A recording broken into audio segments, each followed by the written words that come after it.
Training camp is underway for the 2019 Indianapolis Colts. I'm Kevin Bowen. Joey Molinaro and I are back in the MS Communications Worldwide Headquarters Studios down on the Circle. It's an off day, Monday morning, coming at you.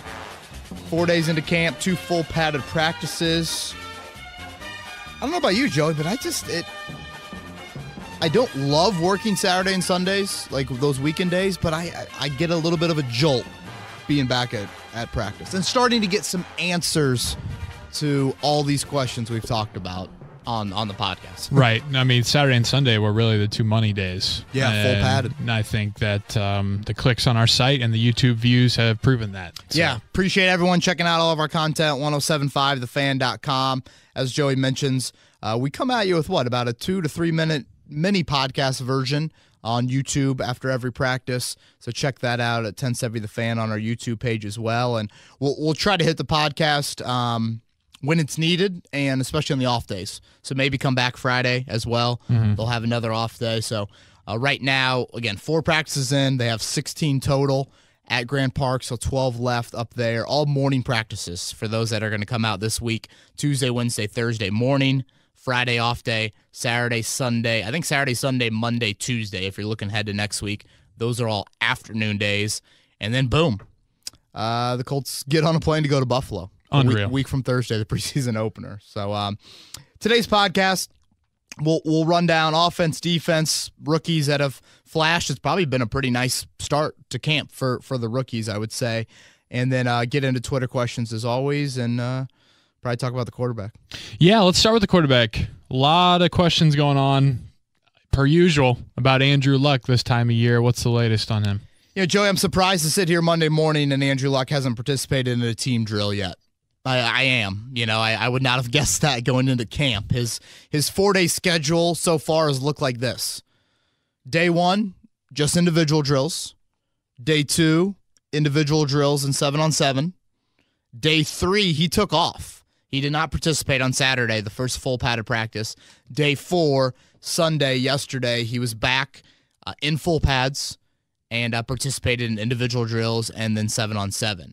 So he's the only player that hasn't participated in team drills yet outside of Spencer Ware. And again, that is all a surprise to me.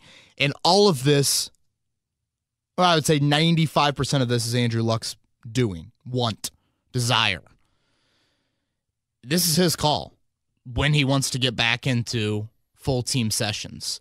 Am I worried about Andrew Luck throwing the football? No. When I watch him throw an individual in 7-on-7 periods, I don't notice him favoring his calf or like anything like that. Yeah. And I'm not worried about him like individually having a good season without, missing the first 4 days of team sessions. Not at all.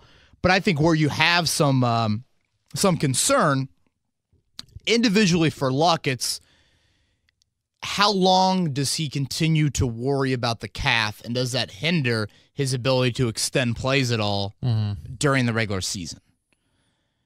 When Joey Bosa is coming off the blind side week 1 in LA on a 3rd and 5, and you can scramble for that first down, and Derwin James is trying to close on you, from the field, are you nervous? Are you scared? Are you hesitant? Because that is an asset of Andrew Luck's game. That's a tremendous weapon that he has. So I'll be curious to see when he's ready to, and gosh, this is a horrible phrase to use with a calf, I guess, but when is he ready to let it rip?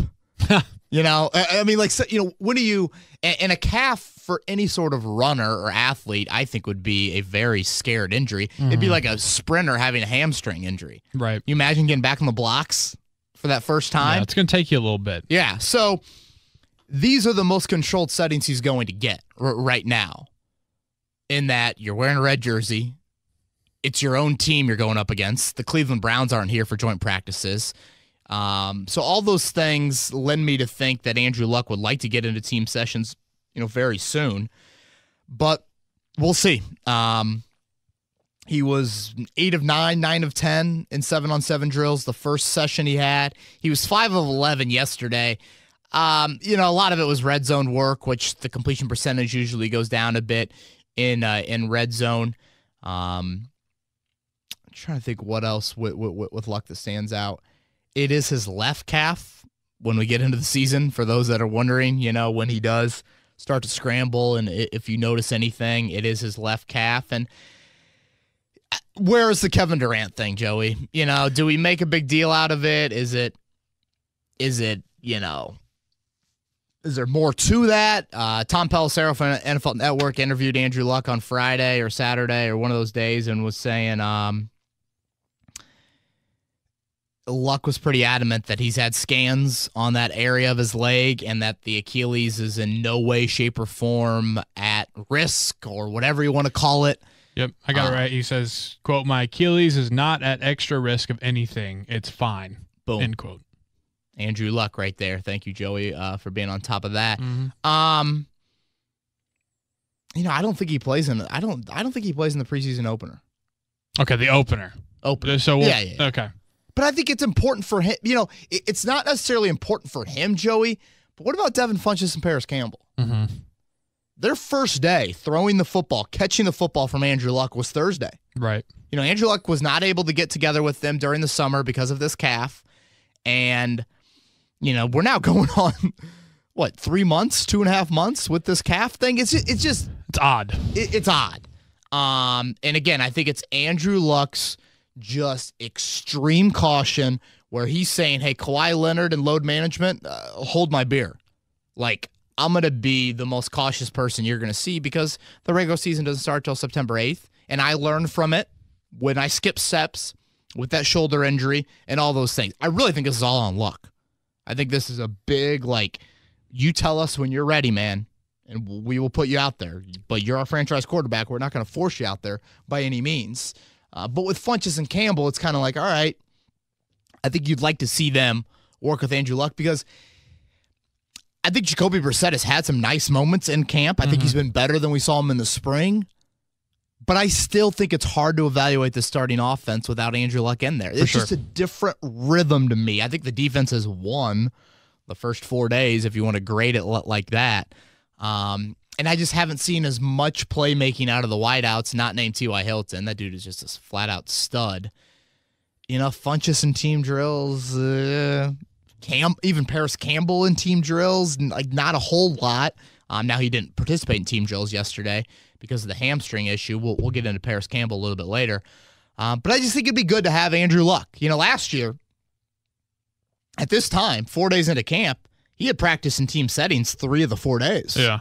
So it's different. It's odd, that he hasn't been in that yet. And so far, the 7-on-7, obviously, there's no pass rush. So that's why he feels comfortable. And I guess, lastly, I think the Kevin Durant thing, Frank Reich said it's a bit of the elephant in the room. Yeah. Him and Chris Bauer didn't point blank be like, holy shit, did you watch that NBA Finals game last night? Did you see what happened to Kevin Durant? Andrew cannot go out there for minicamp practice. It's not that. But Frank Reich's like, yeah, we all watched it. We all saw what happened. It is something that you definitely take note of. And just for clarification, when you're talking about in team setting, because I know people have seen him with highlights throwing, it's the 11-on-11, the portion that we're not allowed to film. That's what you're talking about. Correct. And I'm glad you brought that up. There are probably a lot of questions about training camp logistics, how most practices work. Individual drills, you work with your position group, and the quarterbacks throw with wideouts. Then you do some sort of 7-on-7. Sometimes you do 1-on-1 reps like we saw yesterday in the great video of Paris Campbell making Jalen Collins look like he probably should have stayed on his couch. And then you get into some 11-on-11 team settings. And that's when we say team drills, we mean full 11-on-11, offense versus defense, good versus good. That is what we have not seen Andrew Luck in just yet. Frank Reich is pretty non-committal yesterday when I asked him if he thought Andrew Luck would participate in team settings this week. He mentioned when Luck first started the 7-on-7, he could do this for a couple of days. It was not like you do this for 1 day and then you go to 11-on-11. So, again, I want to reiterate, it's not DEFCON by any means. I do think Andrew Luck is going to be fine, and I think him throwing the football is a non-issue for me whatsoever. It's his ability to scramble that is just a bit of a question right now.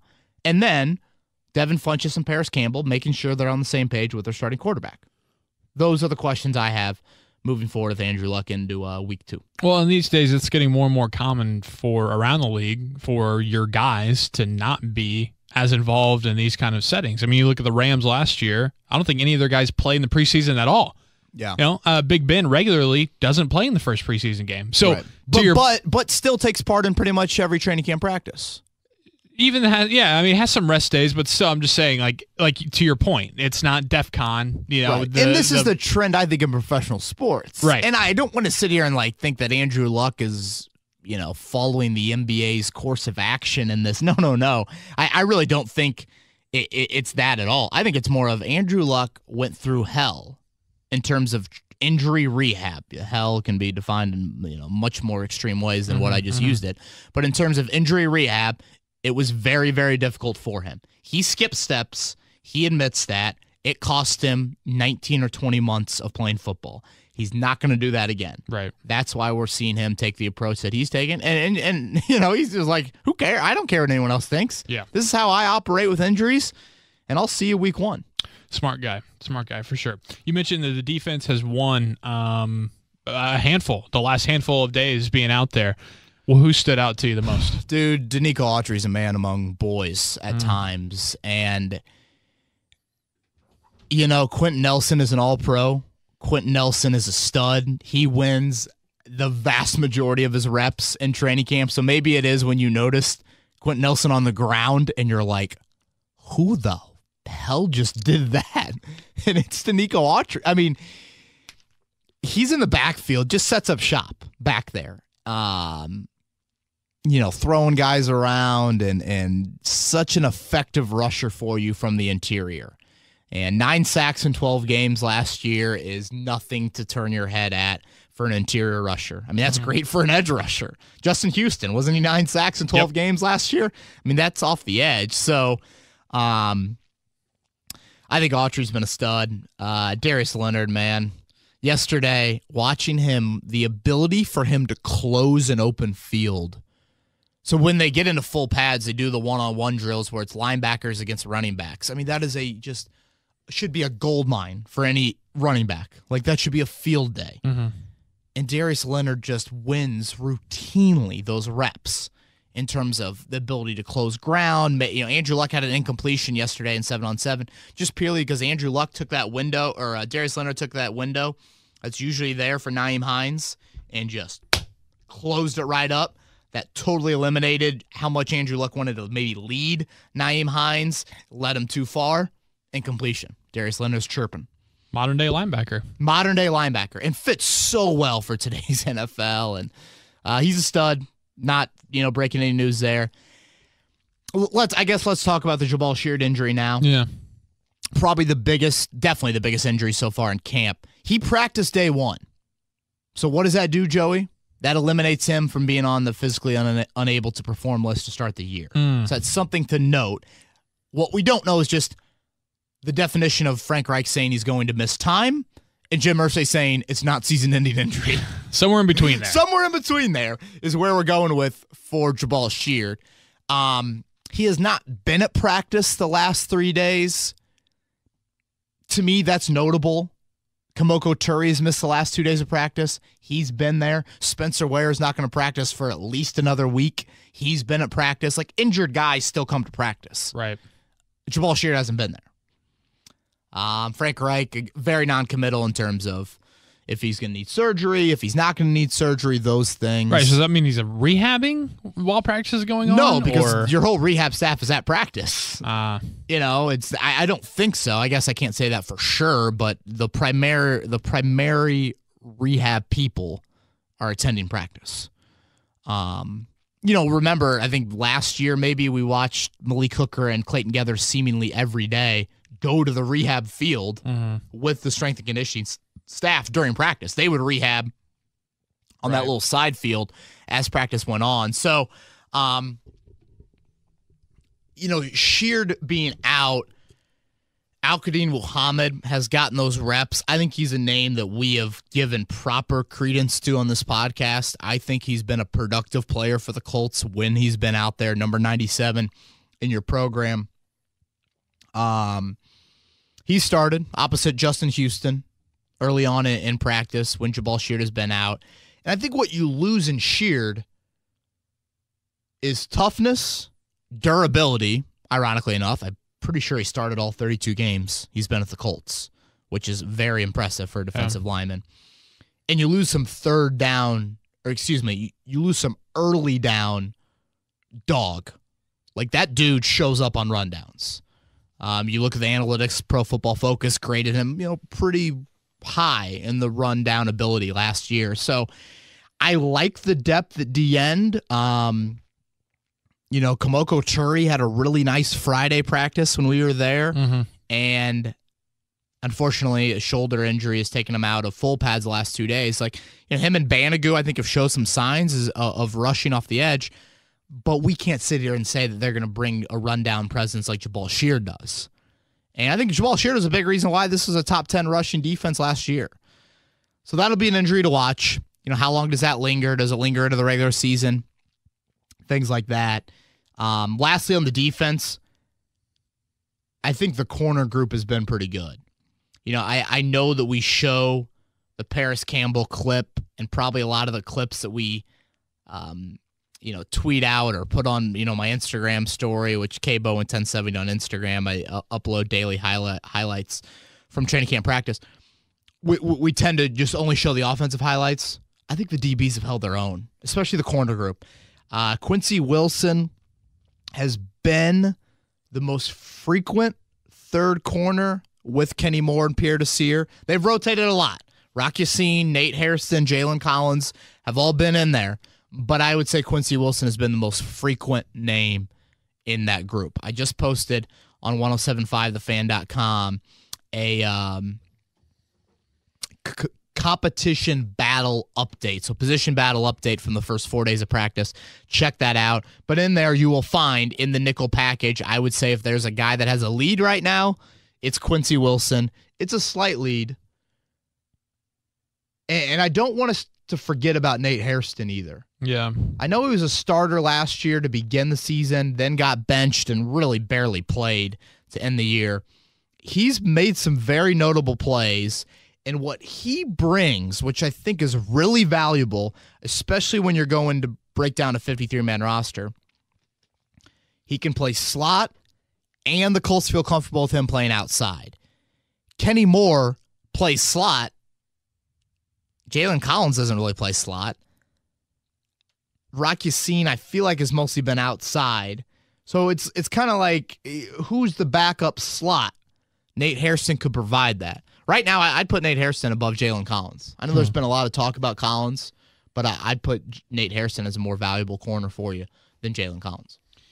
We saw the highlights yesterday of Paris Campbell that are really taken off on social media for his corner route running and so on and so forth. But how have the other rookies looked? How has the rookie class in general looked? Yeah, I would say in general, probably the guys that I expected to make a strong impression maybe haven't, and the guys that I was a little bit kind of like, I want to see a little more in the spring, I've noticed them more. Kari Willis being one of those guys. I think he's been effective in the one-on-ones. You see an aggressive nature. Clayton Geathers is participating in team drills, but he's on a bit of a pitch count, you can kind of tell. So Willis and George Odom is probably that third safety right now. But Willis has been out there, and I just kind of like what I've seen. I would say that the guys that have impressed the most, Rock Yassin just always seems to be around the ball. A couple picks off deflections, and part of me is like, well, those are off deflections. Is it really making a play?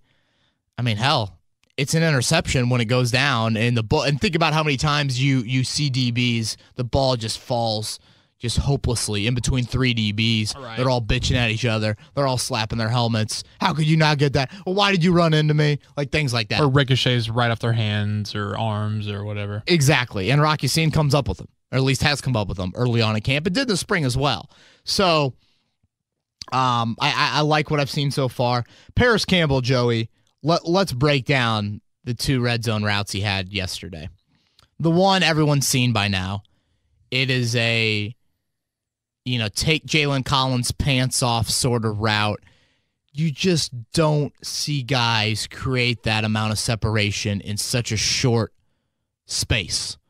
It's the red zone. It might have been inside the 10-yard line. Guys don't get that wide open. And people can say, oh, Jalen Collins knows that he has safety help. That's not what that drill is. It's man on man. Yeah. That's what that is. And Paris Campbell just de-pants Jalen Collins. And I thought, honestly, maybe the more that was notable because what do we hear about Paris Campbell? He is just an underneath guy. He can't run a full route tree. He can't be a complete receiver. He's a gadget guy. He's a hybrid guy. And that's why you saw Frank Reich a bit fired up after practice. I don't know if you caught that video. No. I tweeted out the video of, I think Mike Chappell asked Reich about those plays by Campbell. And Reich was like, that wasn't no gadget play. That wasn't no hybrid route. That was a grown man's route that I can be a stud receiver in this league. And I think it was Frank Reich saying, I stood on a table for this guy in the draft for a reason. And I believe his footwork can lend him to be a complete receiver. And it was funny because 2 days earlier, Frank Reich said that exact quote. I truly believe his footwork is good enough to where he can become a complete receiver one day. It's going to be a process, but he can get there. That route Sunday, that's part of the process. That's part of 2 steps forward and Paris Campbell trying to get there. Later on, I think he might have been, maybe it was 7-on-7. He did a fraction of team drills, if he did any, and then the hamstring flared up for him on the right side. I don't think anything serious. He still stood out there and watched practice. But he tipped up a ball thrown to him in the back part of the end zone. He tipped it up to himself, caught it in traffic, got 2 feet down, and made the catch for a quote-unquote touchdown. And got some oohs and ahs from that one. Yeah, I mean, by far, probably the biggest cheer. Well, I shouldn't say that. The biggest cheer is probably like when T.Y. Hilton catches any ball. But just, again, very notable plays from Paris Campbell. Now, it hasn't all been good for Paris Campbell the first 4 days. Let's say that. His punt return action on Saturday was a disaster. He caught 1 punt, dropped 2, just bad drops. From Rigoberto Sanchez. He did better on Sunday, catching punts, but it's just a rookie disease for the Colts, huh? Yeah. Hines, Campbell, our guy last year, man. Nyheim Hines dropping those punts last year, and just ball security issues in general. Yeah. And I think what we need to remember about Paris Campbell is Ohio State almost had him in bubble wrap in terms of his role in college, and part of that's Ohio State's like, hey, we got a ton of weapons. We don't need to risk him on special teams. And maybe they saw what we saw in practice on Saturday. Paris Campbell never did punt returns at Ohio State. You run the fastest 40 of any receiver at the combine, and you don't do punt returns. It's kind of a head scratcher a bit.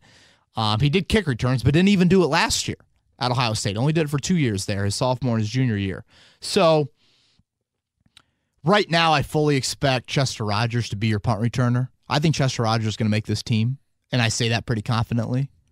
Special teams being the main reason. And also, similar to like Nate Hairston with the slot duty on defense, like Chester Rodgers is a slot wideout. Yeah. Deon Cain's not a slot wideout. So when you want to diversify your wideout group, Chester Rodgers is still your slot wideout. Now, Paris Campbell was hurt yesterday in team drill, so didn't participate there. And that's what I want to see from Campbell. Now do it in team 11-on-11 settings. Right. Chester Rodgers is doing it, and he's been the third wideout with T.Y. Hilton and Devin Funchess. That's the next step for Paris Campbell. So I like what I've seen, though, because you knew there's going to be progress and development there that was needed. I still think he can be a damn good football player this season without doing returns and without doing a whole bunch of outside receiver stuff. I still think a slot. And yeah, as much as Frank Reich says he's not just a gadget, he's not just a hybrid, he's still going to be doing some of the gadget hybrid type plays. Like, he's just too valuable of a weapon to ignore that part of the playbook. So that's probably been the best news from the rookies. The two rookies I haven't seen a whole lot of yet, Bobby Okereke.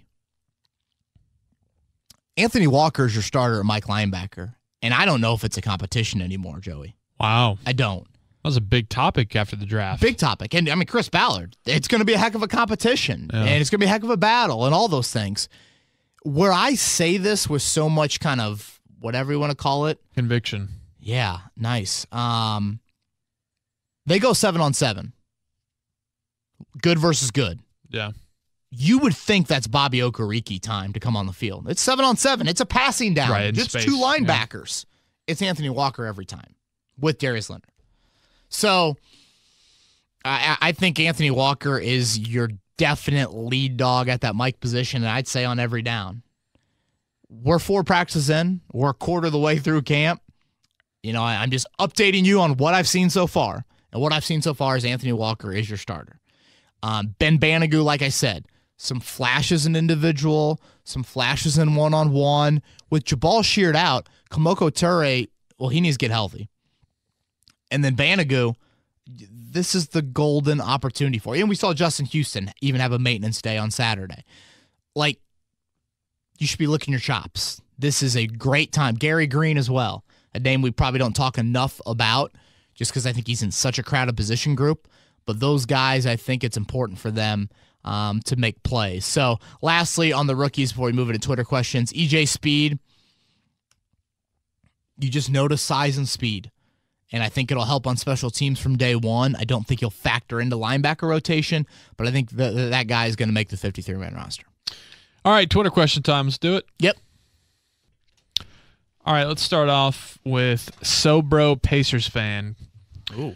Says I'm a Packer fan, but as of right now, considering age and talent and the skill positions, I'd rather have Luck than Rodgers. Am I crazy? Ooh. Wow. We're going to get into an Aaron Rodgers, Andrew Luck debate like it's Russell Wilson. How old's Rodgers? He can't be that. What is he? Probably mid-30s? Let's see here. Aaron Rodgers is 35 years old. Man. He'll be 36 in December. So he's about 5.5 years older than Luck. I would take Luck over Rodgers. I love Aaron Rodgers. I do. Obviously, his arm talent is second to none. But I don't know. I feel like the Mike McCarthy thing just ended so poorly. I'm a little nervous about if Aaron Rodgers is running a bit of a dictatorship up there in Green Bay, or at least trying to. Yeah. So if you're going to give me an extra 5 years with Andrew Luck, I mean, Aaron Rodgers has only won one Super Bowl.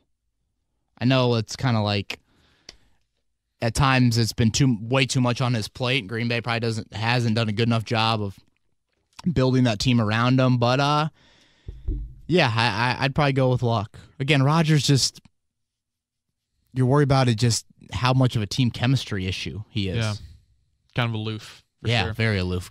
From Mitch, you as much as anyone must love the Jalen Collins talents being back on display. What's his role shifting to in that crowded DB room? And 2, the Insta story Quentin Nelson posted about Costanzo taking that big-time phone call, could that allude to extensions? And if so, do you think him and Ebron get their respective deals done during camp? Okay, let's start with Jalen Collins. I think Jalen Collins has had some nice moments in camp for sure. But like I said, I'd put Nate Hairston above him on the depth chart right now. Where does Jalen Collins fit? I mean, he's not going to be ahead of Kenny Moore and Pierre Desir starting. Right. And then I think Quincey Wilson has been the most frequent guy. There's been a lot of rotating at corner, so this is something that'll be very fluid. But Quincey Wilson, I'd put as 3A. I'd put Rock Yassin as 3B. I'd put Nate Hairston at 4, and then I'd put Jalen Collins at 5. I go back to what I've said a lot of times with corner and what we have to remember. When you get 5th, 6th into your depth chart at corner, that dude's not playing on game days for you. Jalen Collins this is probably the first time Jalen Collins is asked to do special teams maybe in his NFL life. Think about it. He was a second-round pick out of LSU. Right. He started on the Super Bowl team. I don't know. Maybe he did play special teams for Atlanta, but it's probably not something that he's grown accustomed to doing very frequently versus a guy like Kenny Moore, who's an undrafted free agent. That's how he made his impact. So I don't have a great grasp for the Jalen Collins role. I still think it's a possibility he could get cut. You know? Again, you got to start thinking about the diversifying your position group to where that guy can do a lot of things for you as the fifth corner. Special teams, slot corner, all those things. Jalen Collins, for the most part, is just an outside corner. I think he can be, like, if you had injury, it goes back to the Quincey Wilson thing from a couple of years ago, Joey, where Quincey Wilson 1 week could have been a healthy scratch. The next week he could have been starting because he wasn't playing very good special teams for you. So you didn't need him as your fifth corner, but let's say you have an injury or two, he could then all of a sudden jump a guy like Chris Milton and become a starting corner for you. Right. The Quentin Nelson? Yeah, I'm not going to lie, I'm not glued to the Quentin Nelson Insta story. Did you? I saw it. I mean, it most likely probably, I mean, in my mind. So what, it was like Anthony Costanzo's on the phone? Yeah, he was on the phone. They were having lunch. And across from Quentin Nelson, he's on the phone, and he put up, big time taking the phone call or something. My guess is it's probably just a joke because they were at lunch and he's on the phone. It could have been Costanzo's girlfriend or wife, or it could have been, right. He could have been doing a radio interview. You know? Sounds like an Insta story I would do to you, or right. something like that. Yeah, I don't want to read too much into that. I think Anthony Costanzo getting a contract extension is very possible. I would say Eric Ebron is not. From Zach, what is the Colts' policy for videotaping practice? Are you not allowed to film the entire practice if you wanted to, or do you only get to film certain drills? Certain drills, yes. What is it, Joey? 20 minutes? 30 minutes? Yeah, it's been longer this year, I feel like. Yeah. Than it was last year. Hopefully the Colts don't hear that. Yeah, they keep rolling, but about 30. Yeah, basically what we're allowed to do is everything until it gets 11 on 11. Yep. I can't do 7 on 7. Right. Before you get like offense versus defense with multiple bodies on the field, that's when the shooting period is cut off. I'm sure you see some videos from fans. If you sit in the stands, you can film. Hell, you could probably film it all. But in terms of keeping your media credential, you got to cut those cameras when things get a little bit more real. From Paris Hilton Hype Train, with the slate of QBs the Colts are set to face, is this a defining year for the defense in Reich Eberflus era? Also, based on what you've seen in camp, what nickname could you give the Colts defense? I got nothing on the nickname. Yeah, I got nothing, man. Pony Express. Oh, boy. I don't know. Isn't that what they used to call SMU back in the day? Yeah, I feel like they're kind of predicated on speed. For sure. Yeah, 1% better for the Pony Express. As far as a defining year, that is a very that's aggressive. Defining. Year two defining. I get where Paris Hilton Hype Train is going with in terms of the quarterbacks you play, but I can't sit here and say it's defining. That's a bit extreme. The talent's gotten better. You have some depth. All those things are there. But I don't think Matt Eberflus is going to be fired if the Colts finish 25th in defense this year or anything like that. It's a big year. Defining? No. But I guess defining, if you want to say, do you want to go to a Super Bowl? If that's your barometer, then it is defining. Right. From the Herald, I've always had an affinity for Matthias Farley. Do we think he'll end up on the 53-man roster? Also, if so, what would his role look like? Well, you're not the only one. Chris Bauer loves him, some Matthias Farley. Loves him for what he stands for, character, work ethic, all those things. I think safety, Joey, it's 5 guys, and I think I feel pretty good about these 5 guys making the team. Malik Hooker and Clayton Geathers, George Odom, Kari Willis, Matthias Farley. Farley's role, in past years he's been your dime defensive back. I think those days are ending. I think he'll be a special teams guy for you. I think he makes the 53-man roster. I do. I probably would place him as the 5th safety, though. They love George Odom. George Odom's been the safety that's probably subbed in the most for Clayton Geathers so far. So I'd probably put Farley as the fifth safety, which is the fifth safety I don't think is locked stone cold secure, but given Ballard's affinity for him, very, very smart. And I think we got to go back to that with Ballard. High character guys, when injuries and attrition happen, can I go throw Matthias Farley into the game? He's going to know what the hell he's doing. Yes. Remember last year in camp when this random rookie got into it with Matt Slauson and it was George Odom? At the time, we were like, who the hell is this George Odom guy? Kind of forgot about that. Yeah. Shout out to Andrew Walker at Colts.com. He's always been on the George Odom hype train. Yeah. And, right now, he's your third safety. I think he could factor into some sub-package stuff. From Casey with a K, it's early, but most impressive position group so far. I'd probably say corner, just in the jumps they've made. But again, it's hard to evaluate when Jacoby Brissett's the other quarterback. And it's not, I don't want that to be taken as some huge knock on Jacoby Brissett. I just don't think we've seen the amount of rhythm with the starting offense that you would like to see. And part of that's because, hell, Saturday, who they have out? Costanzo, Doyle, Hilton, and Luck. Right. God, I can't stop talking about Danico Autry, dude. That day he had on Saturday. Impressive so far, huh? Yeah. I think Frank Reich's been pleased with the O-line and the run game progressing. Terrible on day 1, improving day 2, better day 3, and I thought really good yesterday. Cody Felger says, great to see you on Saturday, KB. Great to see you as well, Cody. Can't believe I missed it. Which defender has had the best camp, in your opinion? Well, I answered that question 15 seconds ago. Autry.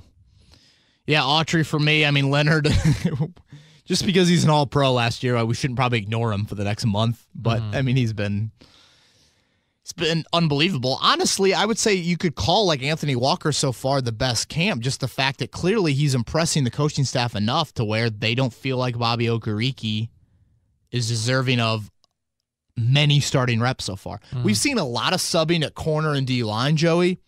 We have not seen a lot at linebacker. And while we're talking about linebacker, you always talk about the Sam linebacker position. Can you move Bobby Okereke to Sam? Can Ben Banigou play Sam? Ben Banigou is going to be a defensive end this year. He is going to be a D end.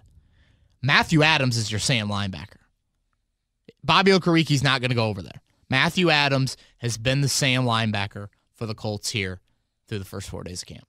We've talked about it a few times so far on the pod, but Max B said, I've heard a lot of good things about Jalen Collins so far in camp. What have you seen from him? Yeah, he gives you a nice, long presence as an outside corner. Let's not look at the Paris Campbell video because now I got Falcons fans in my mentions. Ooh. Oh, look at that dog shit corner, blah, blah, blah. Like, okay.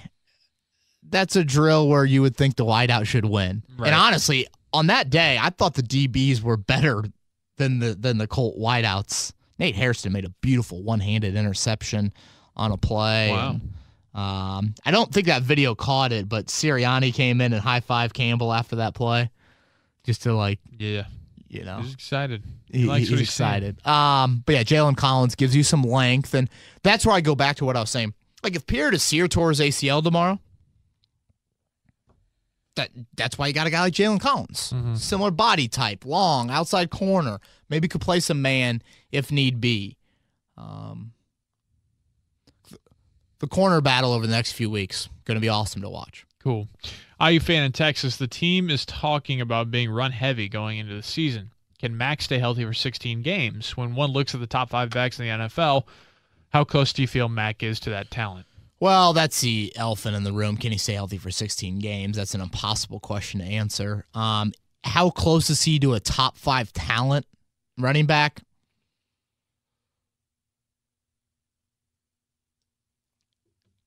I'd probably put Mac in more of like a top 15 talent running back in the league.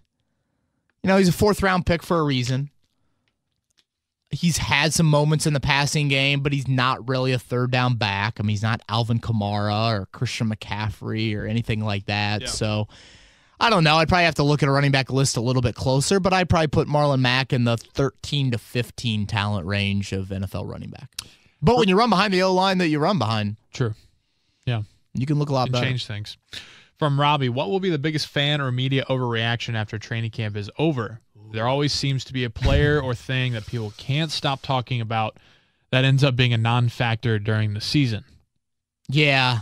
I would say after 4 days, let's just pump the brakes a little bit on Paris Campbell. Yeah. We haven't seen him in team sessions yet, 11 on 11. Mm-hmm. And I'm not, again, faulting Paris Campbell. He was hurt one day. We've only had 2 full padded practices.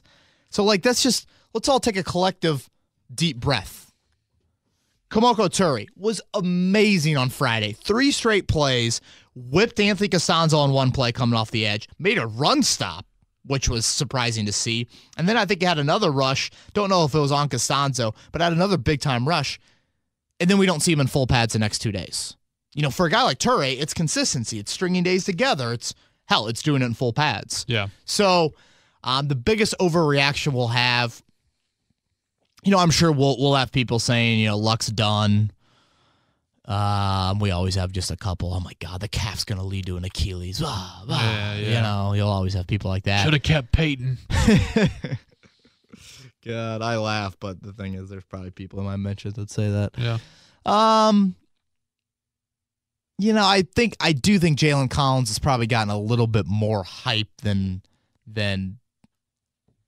is deems necessary so far. Like that again. People are hanging on that. He started in a Super Bowl. Right. So let's settle down there. But yeah, that's something I don't have a great answer on just yet. Ross Smith says, once we get closer to the 53-man roster, could there be any candidates that may be potentially traded, like a Quincey Wilson or Chester Rodgers, given the depth at their position? We get a lot of these questions pretty weekly. What are you trading those players for? Who are you trading those players for? Right. Like you traded Daryl Daniels for Marcus Johnson last year. Whoop-de the frick do? Yeah. Like that was a totally whatever. Marcus Johnson, I guess he caught a touchdown, but yeah, maybe Quincey Wilson, that would be the most value you're going to get. And that is probably the one position / name you would throw in there. But I go back to what I've said, let's not lose sight of what Chris Bowers talked about with Quincey Wilson. Really, really young, has grown, has gotten his body right, and is versatile. If you're trying to make Chris Ballard a happy man, doing those things is going to go a long way. But I would say wideout and corner. The Jabaal Sheard injury, I think, has taken defensive end off the board for me in terms of being a tradable spot there. From Michael, think about your starting 22 players. Now, which backup player, rookie or otherwise, comes in and supplants the starter at his position to be the new starter, like with Alex Smith to Colin Kaepernick? He says, I'm getting those vibes from Bobby Okereke. Oh, I'm not getting those vibes anymore. Joey, I was talking with Stephen Holder the other day, and Steve and I were saying, it's funny. We're all, us in the media, we kind of look at each other at times during practice and we're like, wait, am I missing something here? Or are you seeing the same thing I am? And Stephen, came over to me. He's like, dude, where are the starting competition battles? And I'm like, I don't think there's a lot of them. Like, you bring back 21 to 22. So Devin Funchess is that 22nd guy. He's going to be a starter, obviously. We thought Okereke and Walker. 4 days into it, I don't think that anymore. Yes, I think there's real competition for that 12th starter on offense. Who's your third wideout? Your 12th starter on defense. Who's your nickel? What does your NASCAR package, IndyCar package look like? What does Mo Alley Cox's role look like? I like what God, now that I think about it, I had a dream last night that Chris Ballard was gushing about Jordan Wilkins. God. It's your guy. Dude, that's pathetic, man. That I'm dreaming about that. Don't tell your wife. No, she's probably listening. It's still early in the podcast. She's probably tuning in.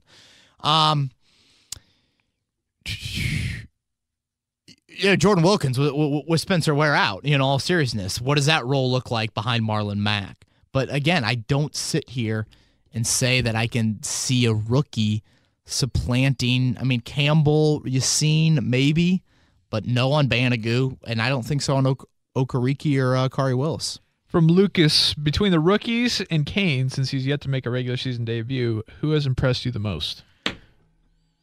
What's our minute mark? We haven't talked about Deon Cain yet. Yeah, 44, almost 45. Fans are probably pissed. This is my opinion on Deon Cain so far. Shocked how much he's participated. Mm-hmm. Pleasantly shocked, for sure. You definitely see flashes. You see catches out of his radius, things like that. I mean, remember when we saw him at kick returner on the first day, Joey? That was wild. What? But in team drills, we see the Colts taking a very cautious approach with Deon Cain.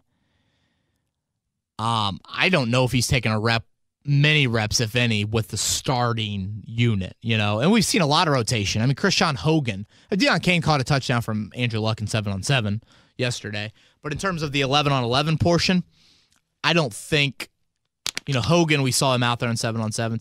We've seen a lot of rotating in 11-on-11. I don't think we've seen Cain yet there. So after 4 days, a nice step forward from him in the ACL rehab in terms of the amount of activities done and what I've seen from him. But I can't sit here right now and say he's definitely a third or fourth wideout for you in 2019. I mean, I guess he is going to be a fourth wideout just because I think there'll be 5 wideouts on the 53-man roster, and I think he'll be one of them. But I want to see more out of him in team drills, and that's fully to be expected because he's only been out there for 4 days and missed one of those days. From Laura, what was the most surprising thing to you in the first week of camp? Then she asks, what are the current odds that the Colts keep 6 wide receivers on the 53-man roster? Before we get to Laura, one last thought on Deon Cain. Mm-hmm. I remember when he tore his ACL last year, Joey, the thing that Frank Reich mentioned as what they're going to miss the most is because Deon Cain was showing an ability to separate from defensive backs early on in camp in man coverage. Mm-hmm. And that is a rare attribute that's difficult to teach. A couple of the reps I've seen Deon Cain win in here in 2019, I've noticed that showing up again. Like, man, he can separate, and those other wideouts that go before him or go after him, they don't separate like Deon Cain can separate. Yeah. Now, again, the consistency needs to show up a little bit more, and that's all to be expected. Less than 12 months removed from the ACL surgery, but I just wanted to mention one more note on Cain. Give me Laura again. Yeah, she wants to know what was the most surprising thing to you in the first week of camp, and what are the current odds that the Colts keep 6 wide receivers on the 53-man roster? Very good questions. The most surprising thing overall, I think, has been their health. Yes, Jabaal Sheard is notable, and I've talked about the Andrew Luck thing, but I am stunned how active Clayton Geathers, Jack Doyle, even Ross Travis, and Deon Cain have been through the first 4 days of camp. To sit here right now, Joey, you're 4 days into camp. Spencer Ware and Andrew Luck, the only 2 guys that haven't participated in team drills. I don't know if there's another team around the league that has had 88 of their 90 guys in their roster participate in team drills. There's probably teams with at least 3 or 4 guys on PUP still or on the NFI list or just they're holding them out. And the Colts have been really healthy, so far. Everyone, can knock on wood after that comment. So that's the most surprising. Keeping 6 wideouts on the 53-man roster,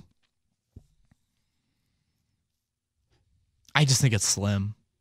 I know that you could make a case for 6. A guy that you can't make a case right now for is Rhys Fountain. Yeah.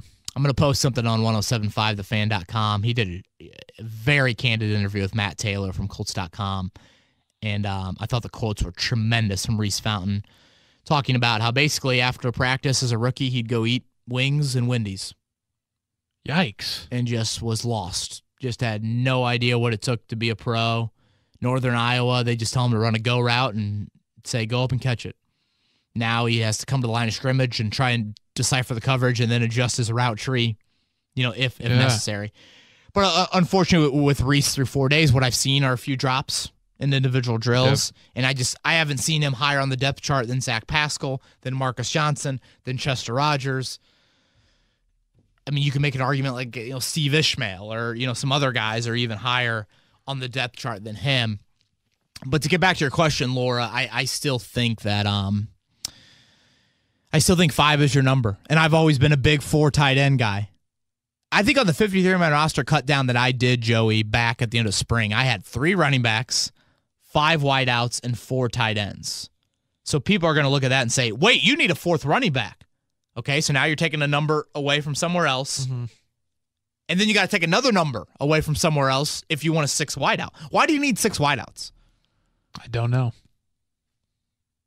And I say that not to like undermine your question, Laura, because I think it's a great question when you look at the depth at receiver. But I say why with what we saw from Frank Reich last year. He's obsessed with tight ends. Mm-hmm. Tight ends are his favorite toy. He wants to use them. We've seen some personnel packages so far through camp, which I think are intriguing, of 3 tight ends, and we've seen a few 2 running back sets, which me likey. I like variety in personnel packages. For sure. Yeah, matchup issues. Exactly. So I want to see Hines in the backfield with Mack, or I want to see Campbell in the backfield with Mack, if you want to call him a hybrid. I still think 5 wideouts. From Rob, he says, as a Boston Red Sox fan, pessimism and foreboding feelings are ingrained in my sports DNA. Damn, Rob, you've won a couple World Series I was going to say, he won, what, 15 years? He's won 4 in the last 15 years. Has it been 4? Yeah. God. 04, 13, 04, 07, 13, and 18. Anyways, why do I have this nagging feeling that for some reason everything has come together for the Colts too well and that we're in for a reality check? Don't you love these fans? This is very. I don't know if you're familiar with Seinfeld at all, but it's a very George Costanza way of thinking. It's anything that can go wrong will go wrong, because why wouldn't it for me? Yeah, live your life by pessimism. Yes. Sure, Rob, you can think that way. Listening to Jim Irsay talk on Saturday, Joey. Jim Irsay, I would love to have looked back on his last 5 training camp media sessions and see how many times he's echoed the phrase, I couldn't be more excited to start his media session. Probably every year. Mm-hmm. Something along those lines. There's validity to this year's comments. Now, him saying he feels like this team could rival the Peyton, Reggie, Edgerrin teams, like those teams went 14-2. 12-4, 13-3. They won their first 10 games of the season. 9, whatever the hell. First 13 games of the season, or 14 that one year. But there should be reason for optimism. Yeah, I mean, things can go wrong, Rob, but like I don't sit here right now and think that there's a bunch of tangible things. Injuries can play into that. I think the schedule is more difficult. I think it's key to get off to a good start. All of those things are there. But right now, I don't sit here on July 29th and think, stop being so optimistic. This is an 8-8 football team. Maybe my mindset will change after the preseason, but I don't expect it to. From I-74 football, outside of the Patriots, who is the one team the Colts want to avoid playing in the playoffs in the AFC? Chiefs. Yeah, I mean, to me, that's almost obvious. Hell, I'd probably rather play the Patriots than the Chiefs. Is that crazy? Yes. And see that, now you're talking like Rob. You're being pessimistic Colts fan. What do you mean? I think the Colts are better equipped to beat the Patriots than they are the Chiefs. Maybe, but to me, it's just like it was shown last year that the Chiefs can be dethroned. Until the Patriots are dethroned, especially by the Colts of this era. That game could have gone either way. Dee Ford's on sides. He wasn't on side. I know. I mean, now I'm making excuses. Yeah. Look at me. I stand by that though. I think Colts have a better chance of beating the Patriots than they do the Chiefs. Okay. That's a debate that'll be a rich kind of early December debate. That's like a Kevin's Corner first take debate there. If we really wanted to throw down Kellerman Stephen A style. Yeah, God, you're calling me out on a Monday morning there. No, I just meant like we could take our two sides and just absolutely get after it. Yeah. Okay. From Mindy, aside from Andrew Luck, which single injury would deal the Colts the biggest loss if out for the season? Costanzo. I think that answer would surprise over Hilton some fans, but I mean that's the next most important position in all reality. We've had this debate a few times at practice too. Where would you rank the value in Costanzo, Hilton, and Leonard? We know Luck would be the biggest injury. Now 2 through 4. Costanzo, Hilton, Leonard. What order would you rank those in as your biggest worry if one of them got hurt? I think that order. Costanzo, Hilton, Leonard? Uh-huh. And I think so because of the obvious reasons for Costanzo. And then to me, even with these new playmakers and pieces that the Colts have on offense, Hilton has been proven that he's kind of the straw that stirs the drink a little bit, right? Yeah. So this is how I said it. I probably pushed Leonard above Hilton, which might shock some people because I am such a big Hilton guy and have always been that way. I have more faith in Frank Reich scheming up an offense to victory than I do Matt Eberflus scheming up a defense without Darius Leonard. That's fair. And with Costanzo, if Costanzo's hurt, now Andrew Luck might get hurt. It's like the whole domino effect. Right, true. It's like, oh, shit. Oh, my God. Now Jacoby's in the game. I don't know. And then, God, now and then he's hurt. Then it's Philip Walker. Oh, God. Hey, don't sleep on Chad Kelly. Swag. Chad's shown off the arm strength a Yeah. few times. I'm excited to watch Chad in the preseason. We just had 2 back-to-back first take topics there. God, we did, man. Easily do. That's awesome. We don't come off with Monday morning podcasts very often, so I think that might be playing into it. Let's do a couple more here because we're winding down on time. Colts fan in Carolina. Haven't heard anything about Tyquan Lewis so far. Yeah, What's up with him? Solid. Tyquan Lewis in the rotation. Could he be in that pass rush package? It's tough in practice that are not full pads for guys that are in the trenches. And there's only been 2 full padded days. But I've noticed Tyquan Lewis. So yeah. All right, let's finish up with Josh. Based on your observations, which position group has had the biggest leap in talent from last January to now? I guess he didn't. Would you consider last January this past January? Yeah. January I think January means Kansas City lost. Probably wide out or corner. Yeah. Depth along the defensive line, body types at linebacker, sure, but yeah, I'd say wide out or corner. Actually, I got one more that I want to get here before we wind down because I'm just interested to hear your response. This is from @NateKent_. What's your beef with Kamoko Terry? Hashtag Colts Twitter wants to know. Do I have beef? Then Nick Moore responds, for reals, I don't really get the Basham comparisons either, considering Basham was drafted for a 3-4, Kamoko has shown more promise with more sacks and hurries than Basham, which Nate replies to that, more importantly, Basham isn't athletic and Toure is. If he isn't athletic, then why'd Chris Ballard take him in the 3rd round? Didn't Terrell Basham play in a 4-3 in college? People are enamored with Kamoko Terry and that and the athleticism, as they should be. I thought Terry flashed big time on Friday in practice. I cannot reiterate that more. I was very impressed by Kamoko Terry, and I'm sitting there being like, man, I can't wait to see the full pads come on the next 2 days. And Frank Reich, doom and gloom, says a bit of a shoulder issue for Kamoko Terry. He's going to miss. So he's missed the last 2 days. My issue with Terry is this. The guy got benched because he wasn't practicing hard late last year. That's a prerequisite to play in Matt Eberflus's defense.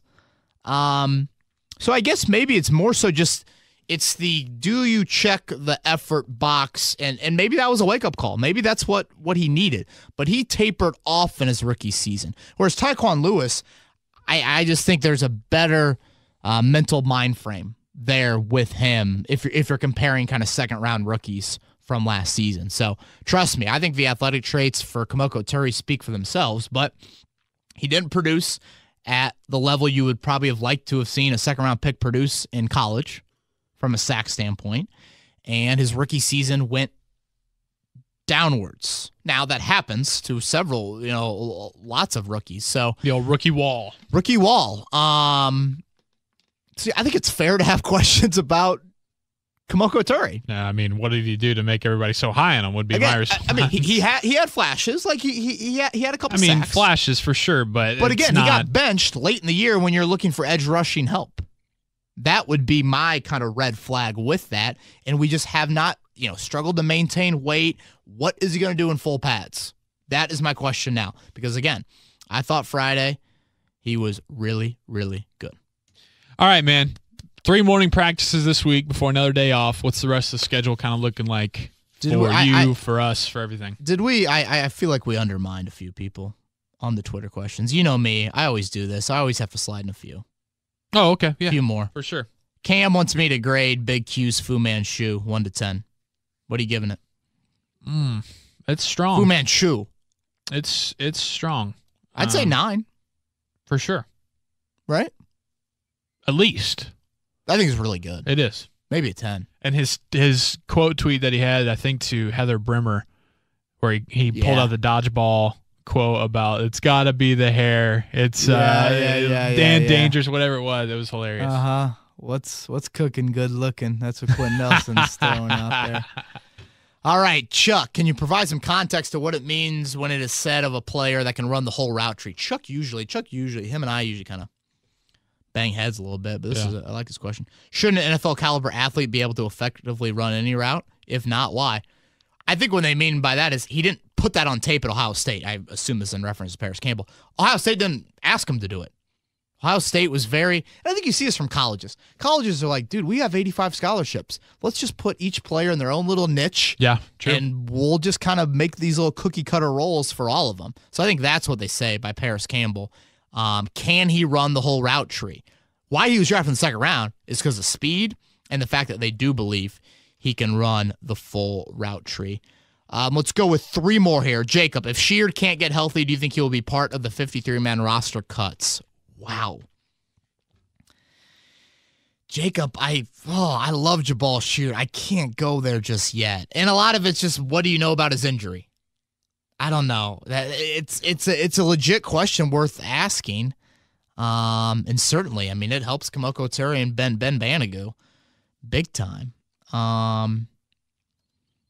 That is a good question. There was one more I wanted to get to. I'm Caleb, going to training camp in a couple weeks for the first time. Anything to know or do or anything to avoid maybe? What would you say, Joey? I'd say sit high in the stands because people run up to that front of the stands to sign for autographs. So if you're in the first few rows, you're not going to get, unless you really want to like see a player and get an autograph, sit up high. Right. That's what I would do. And the thing about that is, even if you sit up high, players are very giving of their time. It's the most giving you're ever going to get of a player at all. They're going to wait a while. Right. Practice, you can disperse and sit up high, and then towards the end of practice, get down there and probably get somebody, because not only do they go and take time for a bunch of people, but they move up and down the fence.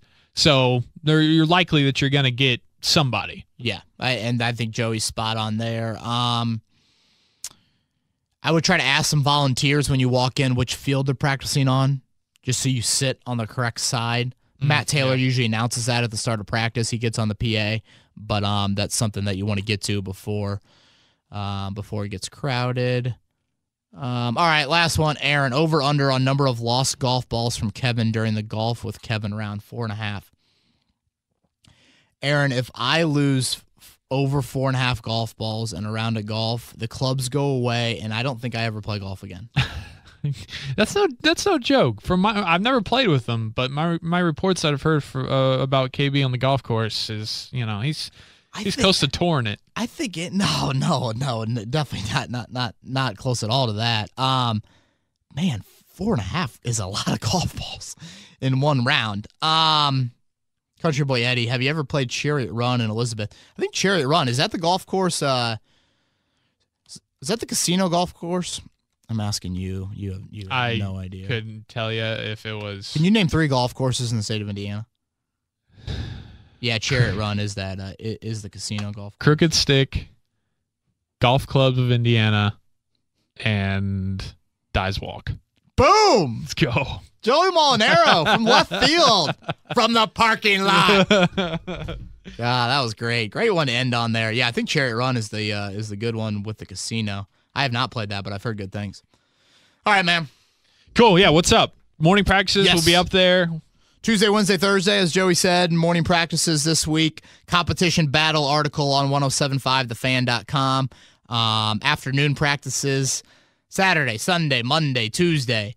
Let's shoot for Friday for a quick pod. I say quick. It'll be at least an hour per usual. But yeah, let's shoot for that. If you have any questions, hit me up on Twitter, kbowen1070 there. And hopefully you guys are checking out our written content on 1075thefan.com. The notebooks have been nice and juicy, I hope, like I promised before camp started. He's Joey Molinaro. I'm Kevin Bowen. Everybody have a great week, and we will talk to you probably on Friday.